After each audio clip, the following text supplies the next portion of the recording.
তার বাড়ি মধুরহারি। এই যে আমার আম্মা আজকে চলে যাবেন তার বাবার বাড়িতে।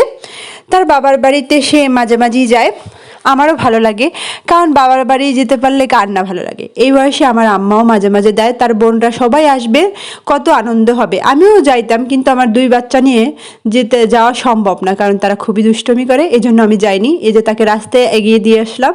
দেখেন আমাদের রাস্তার পাশে একটা বড় দিঘি আছে, সেখানে অনেক মাছ হয়, অনেক গাংচিল মাছগুলো ধরার জন্য ওক পেতে বসে আছে, টুপ করে নিয়ে চলে যায়। আপনাদের একটু স্লো মোশনে দেখানোর চেষ্টা করলাম। দিঘিটা অনেক সুন্দর, আমরা মাঝে মাঝে আসি, গরমের দিনে অনেক বাতাস থাকে এখানে। এই যে আম্মা এখন চলে যাবে, আমার মনটাও খারাপ, কারণ আম্মা না থাকলে বাসায় ভালোই লাগে না, আমার একলা একলা খুবই খারাপ লাগে।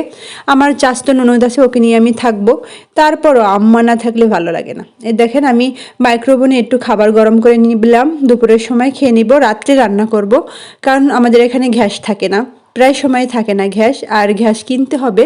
আমি বাবার বাড়ির থেকে এসে আর কিনি নাই, কিনবো। ভালো থাকবে বন্ধুরা তোমরা সব সময়। Thank you for watching.